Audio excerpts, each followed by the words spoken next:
It's that time again. It's time for another Saturday night special where we talk about everything rockhounding related. Well, I missed last week. That'll happen occasionally. You know, sometimes life happens and you just can't make time for this. It's rare though. That was the third Saturday night missed upload, so I feel like I still have a pretty good track record. You know, when life happens, I think, you know, it's important to kind of also take some time just for yourself and, you know, some entertainment. And I thought I would share a little bit about what I do as means of entertainment. It's not bars, it's not movies, it's not those types of things. Generally, when I want some just cheap entertainment, it's a used book.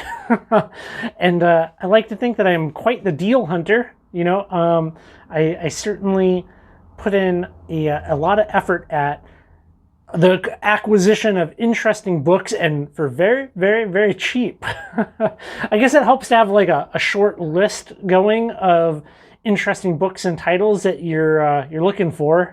That way something could always come up and be really good, you know? Well, one thing that I've had a hard time with as far as rocks and minerals go would be calcite, carbonates. Now I know some people are out there and they're like, you know, might be like, what? Calcite's the easiest of things to understand and wrap your brain around. Well, it's not. And there's also not a whole bunch of really good books on the subject of calcite. Well, I managed to find one. And now this book, I'm not saying go out and buy this because this is an expensive book, but let me tell you real quick. So this, I don't want to blind you here. This book, okay, is typically a $50 book, which that's a lot. Sometimes you'll find it for 40 bucks. In my case, so here's what happened. My local used bookstore, somebody brought in a friggin' ton of cool rock and mineral books, rockhounding, geology books. And I was always under the impression that a used bookstore like scanned them for the price, because how could you possibly know the price of every book? $3.99. Which that's my entertainment value, my level, you know. Yeah, and see, the thing is, calcite is a very, very complex group with many habits. So I shouldn't say it's a group.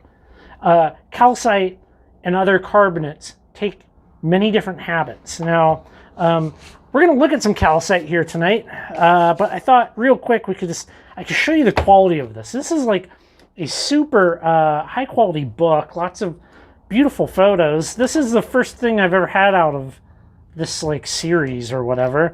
There's a couple of typos, but you know, yeah, I mean, it's lots of cool stuff to look at and read about. The luminescence. We'll talk about this here shortly.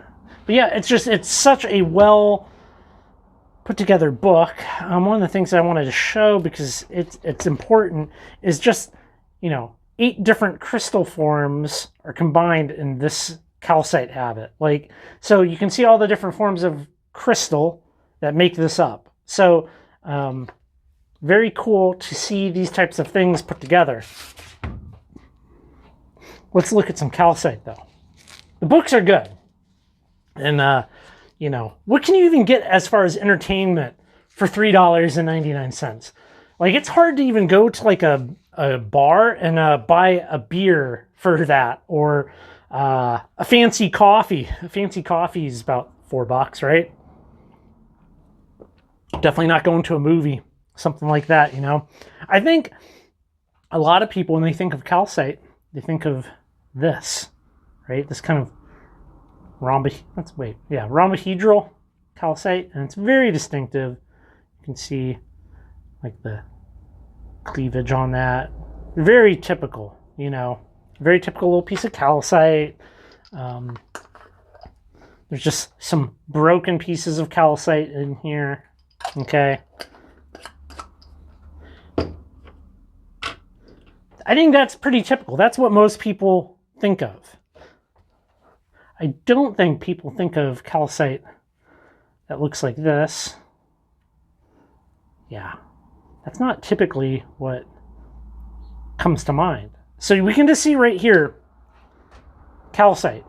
You know, they can be very hard to identify in the field, especially when it has kind of like a thick, nasty crust. Maybe there's even some dirt on it, you know, like this is the rough exterior. I'm going to keep this rock just like this because I think it's an important learning piece. I mean, I've definitely walked over rocks that look just like this, but you can kind of see a clue on the bottom. What I'm calling the bottom, at least. And that's that guy cut up and kind of polished, you know. Very interesting to see all the different banding in this. This comes from Utah. So it's, yeah, comes from Utah. I have a video up on it. Beautiful, beautiful specimen. So yeah, I mean, the variety is big. How about some stuff that I didn't collect but was given to me? How about this? We've got dogtooth calcite. And that's a clam. That is a Florida clam filled with calcite crystals.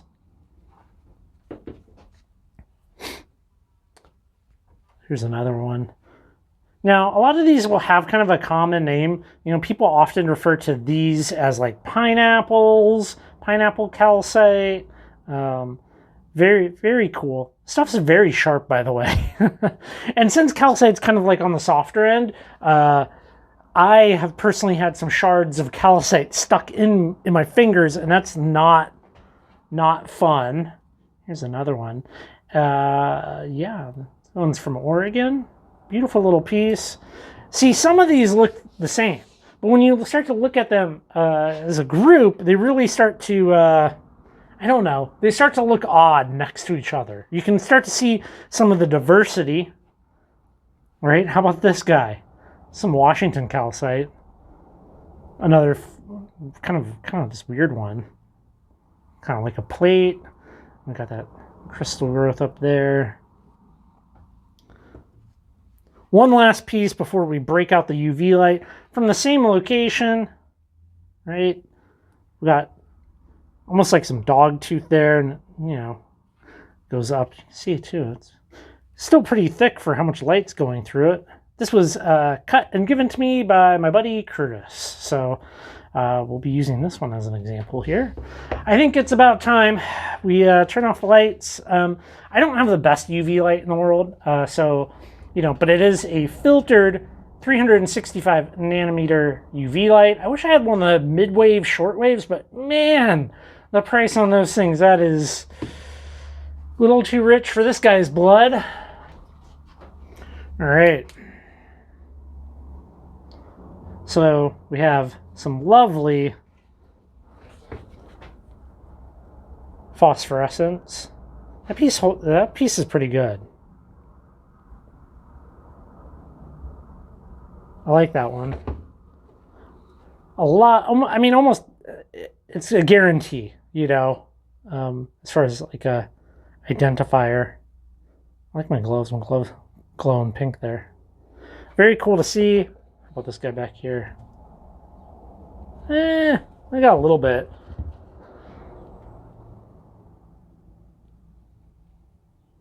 I don't think the camera's really picking it up too well. There's probably too many minerals in this to get like that solid kind of glow out of it. But yeah, and you might be noticing this one back here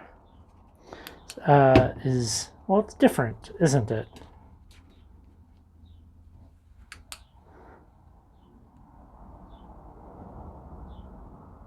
We are much more pink.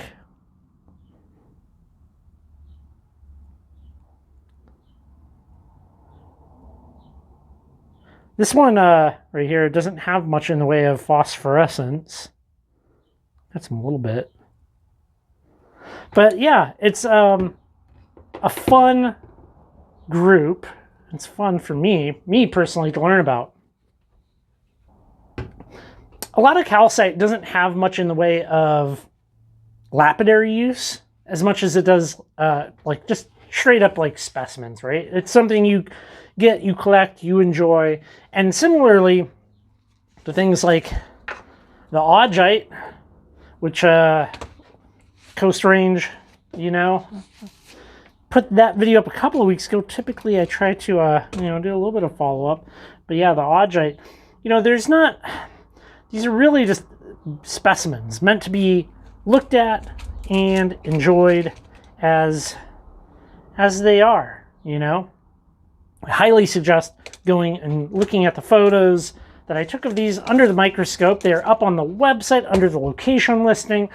There's so much value to be had by turning your attention to some of these smaller things. You can learn so much about rocks, minerals, and geology by paying attention, you know. Similarly, I'm going to say the world of zeolites. Now, I know it's a little bit of an acquired taste. It's something you have to kind of really understand, I think, to appreciate, and really probably a microscope. I mean, you can get big zeolites. They're out there. But for the most part, it is something that we're looking at little tiny worlds.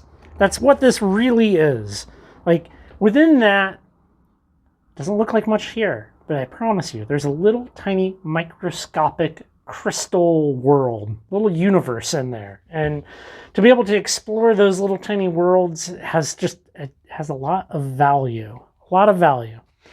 I also got some mail. I got some very lovely mail. And I think maybe we should look at some of this. So first off, I received a lovely, well, me, I've checked the P.O. box when it showed up, a beautiful necklace for Sarah, a lovely piece, beautiful polish on it. And this came, here, I should probably cover up his phone number and just do the email. This came from Montana Blue Rock. Larry. I email some with Larry, and Larry's a cool guy. Obviously, he's got a claim, and he's getting this stuff out in Montana. Thus the name Montana Blue Rock. Beautiful material. It'd be fun to go out and see that someday. That'd be a blast. Thank you so much for that, Larry. Sarah is not here at the moment, but she definitely loves that. And we also received a small package from Rick. Now, I should probably show them both. Let's look at these. So I think it's obvious that we have a fossil here. Not sure what. I'm not really super knowledgeable with fossils, but it looks like we have the positive. We have the positive, and then we have the negative. So, very cool to see. And he does clue me in just a little bit. So he said that these are a couple of pieces that he found 50 years ago, which that's crazy, near Newport Beach in California. Obviously, this one's a fern leaf. I don't know really what the fern what fern leaf it is. No real reaction out of this. I mean, that just kind of looks like looks like some type of concretion. That's kind of what it looks like. I'm not super familiar with the geology down there. Maybe somebody here can clue us in down in the comments and help us in the determination as to what this what this is, you know. I want to touch on the Augite for a second. So I think it is super important, and if not, it's very important both like for me and I think just generally to go back to some of these places multiple times. Like, it's very cool to go somewhere and then you've put years of time between your initial visit and your return and kind of approach it with these like fresh eyes, fresh perspective on things. And yeah, I mean, it's always fun. I always love going back to some of our locations we went to at the get-go. I'm looking forward to doing more of it. I've actually thought about remaking like the first 10 videos on the channel, some of the oldest content, just go back to them, you know, just go back to those spots and see them today, you know, have that before and after. Man, the videos we used to make. Let me tell you a story. Maybe you know this, maybe you don't, maybe you don't care. The very first videos were filmed on a GoPro Session. The GoPro Session was like a little 1 inch by 1 inch cube camera that they like discontinued making because it was terrible. And I actually found it. We were once, obviously before the YouTube channel, we were rockhounding in the Puget Sound. And so I found it on the beach. And that's what I made like the first probably 20 videos here with, was that little tiny GoPro. So to say the least, the image quality and the audio, all of it is terrible. So it'd be fun to go back, you know. That's what I would like to do that. I'm going to keep the videos up, but I would like to go back, you know. Well, thank you guys so much for coming, hanging out with me in the shop, listening to what I have to say. Go check out the website, check out the podcast, all those good things, currentlyrockhounding.com, and I will catch you on the next video.